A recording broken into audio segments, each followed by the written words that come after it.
తిరిగి BCN news కి స్వాగతం.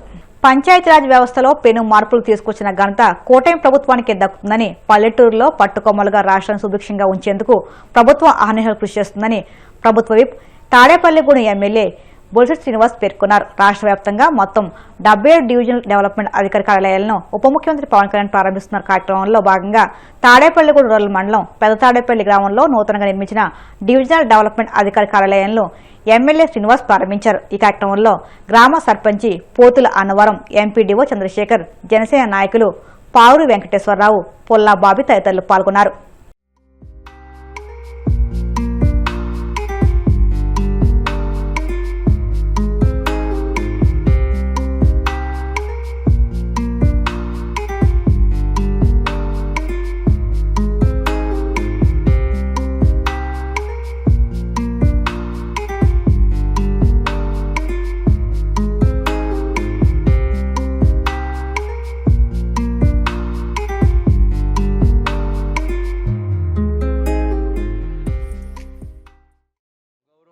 ముఖ్యమంత్రి పవన్ కళ్యాణ్ గారు ఎన్నో విప్లవాత్మకమైన నిర్ణయాలు తీసుకుని పంచాయతీరాజ్ వ్యవస్థని బలోపేతం చేసి ఆయనంటూ ముద్ర వేసుకునే విధంగా గౌరవ ముఖ్యమంత్రి చంద్రబాబు నాయుడు గారి అనుభవంతో, ఆయన సలహా సూచనలతో పంచాయతీరాజ్ శాఖలో ఎన్నో సంవత్సరాలుగా ప్రమోషన్స్ లేక నిరాశతో ఉన్నటువంటి ఉద్యోగుల్లో ఉత్సాహం కల్పించి వారితో మరింతగా ప్రజలకు సేవ చేసే విధంగా ఈ కార్యక్రమాలన్నీ ఏర్పాటు చేసి డీడీఓ కార్యాలయాల్ని 77 రాష్ట్రంలో 77 చోట్ల ఏర్పాటులో భాగంగా పెత్తాడపల్లిలో తణుకు తాడేపల్లిగూడెంకి డీడీఓ ఆఫీస్ని ఇక్కడ ఓపెన్ చేయడం శుభసూచకంగా నేను భావిస్తూ, అదేవిధంగా ఇక్కడ ప్రభాకర్ రావు గారు నోడల్ ఆఫీసర్గాను ఉంటారు. ఇక్కడ మనం కలెక్టరేట్కి వెళ్లకుండా కిందున్న సచివాలయాల్ని, మండల హెడ్ క్వార్టర్స్ని అన్నీ కూడా సంయమనం చేసి పాటించే విధంగా ఇవాళ పోలీస్ వ్యవస్థలో చూసుకుంటే డిఎస్పీ కార్యాలయాలు ఉంటాయి. అదేవిధంగా మనకి ఇక్కడ ఎక్కడ కూడా అజమాయిషీ లేని పరిస్థితి. పంచాయతీరాజ్ వ్యవస్థలో పెను మార్పులు తీసుకొచ్చి ఇవాళ పల్లెటూర్లన్నీ పట్టుకొమ్మలుగా మార్చాలనే ఆలోచనతో పనిచేసినటువంటి పవన్ కళ్యాణ్ గారికి తాడేపల్లిగూడెం కాన్స్టిట్యున్సీ తరఫున నేను అభినందన తెలియజేస్తా ఉన్నా. ఎందుకంటే అధికారులు ఉత్సాహంగా పనిచేస్తే ప్రజలకి మరింత సేవలు చేసే అవకాశం కలుగుతుందనే ఆలోచనతో ఈ కార్యక్రమాలు చేపట్టడం. మాట్లాడితే కలెక్టరేట్కి వెళ్లకుండానే ఇక్కడే మన పనులు ఏమేమి చేయించగలం అనేది ఇక్కడే మన అధికారులతో మాట్లాడి చేయించుకునే విధంగా ఏర్పాట్లు చేశారు. మరి ఈ ప్రభుత్వానికి, చంద్రబాబు నాయుడు గారికి, పవన్ కళ్యాణ్ గారికి, నరేంద్ర మోడీ గారికి మరొకసారి ధన్యవాదాలు తెలియజేసుకుంటూ ఈ సేవలన్నీ కూడా ఇక్కడ ఉన్న ప్రజలంతా వినియోగించుకోవాలని చెప్పి కోరుకుంటూ, ఇక్కడ అధికారులందరూ కూడా ప్రజల్ని వారిని ఇబ్బంది పెట్టకుండా మరి వాట్సాప్ గవర్నెన్స్ అనే విధంగా మనం మన గవర్నెన్స్ చంద్రబాబు నాయుడు గారు చెప్పారు.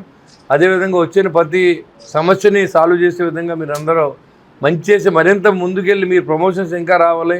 మీరు ఏదో 22 సంవత్సరాల నుంచి ఒకటే పోస్టులో ఉండి గ్రూప్ 1 పాస్ అయ్యి కూడా ఉన్న అధికారులు చాలామంది ఉన్నారు. వాళ్ళందరూ కూడా భవిష్యత్తులో CEO లెవెల్లో ప్రమోషన్స్ వస్తాయి, మంచి భవిష్యత్తు ఉంటుంది వాళ్ళకి.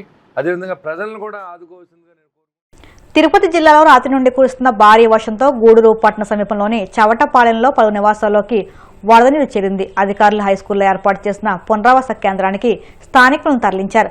వెంటనే జేసీబీ ద్వారా తాత్కాలిక కాలువలను తవ్వించి వరద నీరుని బయటికి పంపిస్తున్నారు. ఈ నేపథ్యంలో ఎమ్మెల్యే సునీల్ కుమార్ చవటపాలెంకు విచ్చేసి ముంపు ప్రాంతాన్ని పరిశీలించారు. అనంతరం హైస్కూల్లో ఉన్న పునరావాస కేంద్రంకు వెళ్లి అక్కడున్న వారికి పార్టీ తరపున ఆహారాన్ని ఏర్పాటు చేశారు. ఈ కార్యక్రమంలో మున్సిపల్ కమిషనర్ వెంకటేశ్వర్లు, తహసీల్దార్ ప్రసాద్, టీడీపీ నాయకులు తదితరులు పాల్గొన్నారు.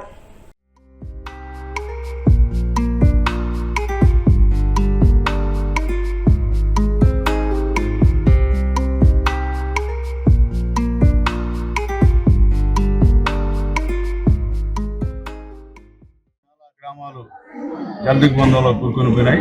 చాలా దగ్గర రాకపోకలు కూడా ఆగిపోయి చాలామంది పేదవాళ్ళ ఇళ్లలో నీళ్ళు వెళ్ళిపోయి ఇబ్బందికరమైన పరిస్థితులు. కోట్ల అయితే కొన్ని ఇళ్ళు పడిపోయి, ఎస్టీ కాలనీలో కొన్ని అయితే మొత్తం నేలమాటటువంటి పరిస్థితి. ఈరోజు ఈ చవటపాలెం వస్తే కడుపు పండిపోతుంది. మొత్తం ఇళ్లలోకి నీళ్లు విపరీతంగా వెళ్ళిపోయి దానికి కారణం కొంత ఎంక్రోచ్మెంట్, అట్లాగే కాలువలు లేకుండా పోవడం కూడా ప్రధాన కారణం అని తెలియజేస్తున్నాం. అట్లాగే ముఖ్యంగా ఇప్పుడే పెద్దలు మా కింద చెప్పారు, ఇది మున్సిపాలిటీలో కావడం వల్ల మున్సిపాలిటీకి సంబంధించినటువంటి వచ్చేటువంటి సంవత్సరిక ఆదాయము సరిపోక ఇక్కడ ఏదైనా పెద్ద డెవలప్మెంట్ చేయాలంటే డబ్బులు లేనటువంటి పరిస్థితి.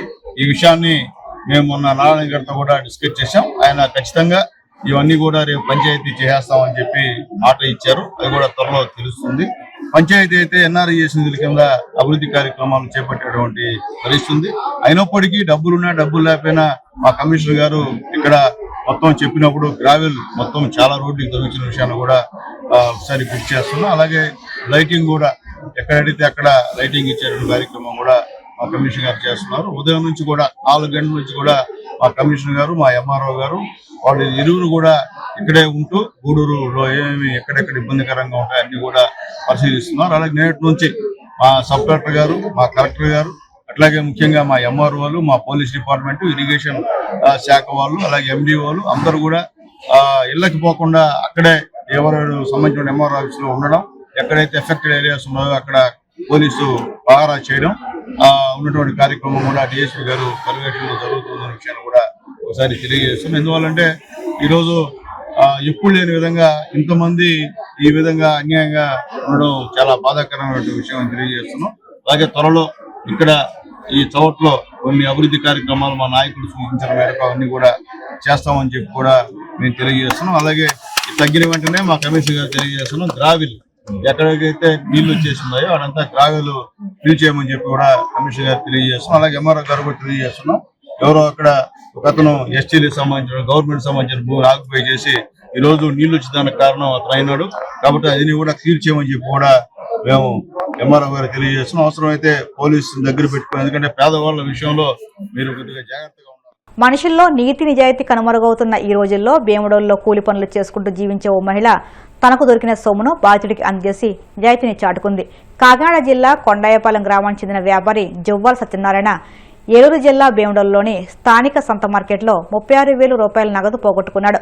గుండుగోలకు చెందిన తిరుమల శెట్టి కరుణ ఆ సొమ్మును గమనించి భీముడోలు పోలీస్ స్టేషన్కు తీసుకెళ్లింది. అప్పటికే పిఎస్కు చేరుకున్న సత్యనారాయణను ఆమె గుర్తుపట్టి ఆ నగదును భీముడోలు పోలీసు సమక్షంలో బాధితుడికి అందజేసింది. దీంతో పోలీసులు, స్థానికులు సదరు మహిళ కరుణను అభినందించారు.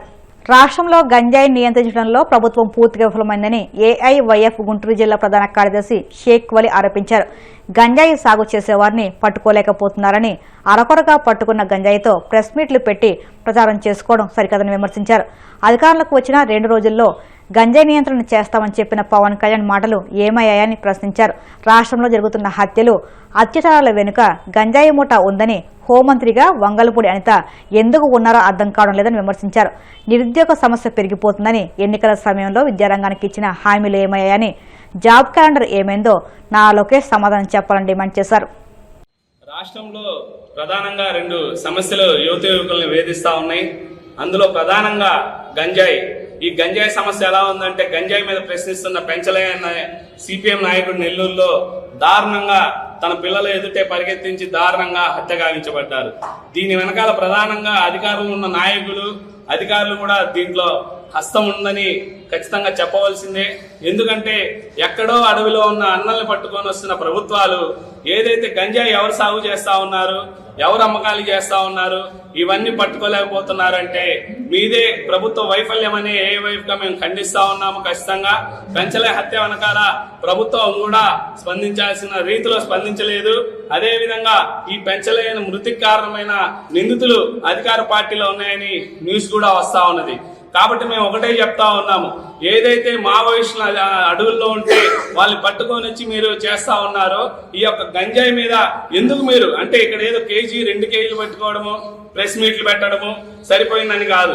దీన్ని ఎవరు సరఫరా చేస్తా ఉన్నారు, దీని వెనకాల ఎవరున్నారు, ఇది ఎక్కడ పండుతా ఉన్నది అనేది అధికారులకు తెలుసు. అయినా సరే అధికారులు స్పందించకుండా, ప్రభుత్వం స్పందించకుండా చేస్తా ఉన్నది. గతంలో పవన్ కళ్యాణ్ గారు ప్రకటన చేశారు, మేము అధికారంలోకి వస్తే 2 రోజుల్లో పోలీసులకు అధికారం ఇస్తే చాలు ఈ గంజాయిని మట్టు పెడతామన్న పవన్ కళ్యాణ్ గారు, మరి మీరు మా అధికారంలోకి వచ్చి 1.5 సంవత్సరం కాలం దాటింది, మరి ఎక్కడ గంజాయిని మట్టు పెట్టారని మేము ప్రశ్నిస్తా ఉన్నాము. రాష్ట్రంలో అత్యాచారాలు జరిగినా, హత్యలు జరిగినా దాదాపు దాని వెనకాల ప్రధాన హస్తము గంజాయి ముఠా హస్తమే ఉంటా ఉన్నది. కాబట్టి రాష్ట్ర ప్రభుత్వం, వంగలపూడి అనిత గారు, మిమ్మల్ని సూటిగా ప్రశ్నిస్తా ఉన్నాము, మీరు దీని మీద ఏం చర్యలు తీసుకున్నారు, పెంచలే మృతి వెనకాల ఉన్న వారిని మీరు ఏం చర్యలు తీసుకున్నారని అడుగుతా ఉన్నాము.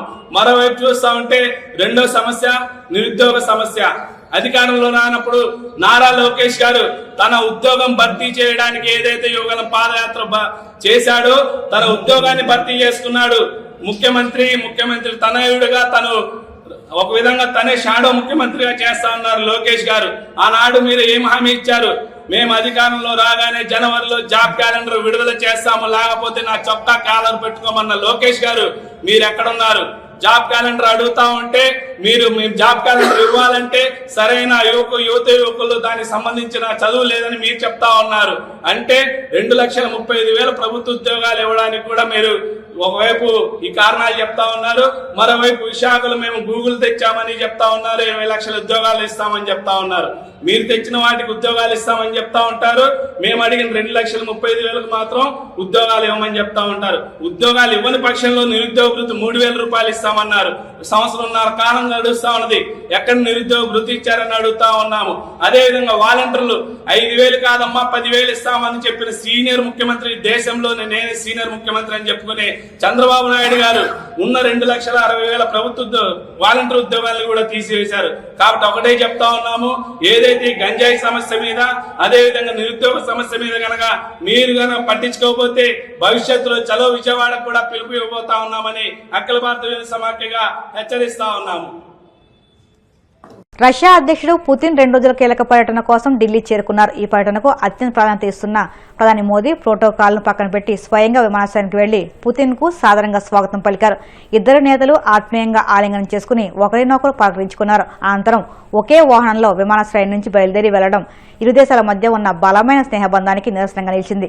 ఈ ప్రత్యేక స్వాగతంపై ప్రధాని మోదీ ఎక్స్ వేదికగా స్పందించారు. నా మిత్రుడు రష్యా అధ్యక్షుడు పుతిన్ కు స్వాగతం పలకడం ఎంతో ఆనందంగా ఉంది. భారత్ రష్యా స్నేహం కాల పరీక్షకు నిలిచింది. ఇది మన ప్రజలకు ఎంతో మేలు చేస్తుందని ఆయన పేర్కొన్నారు.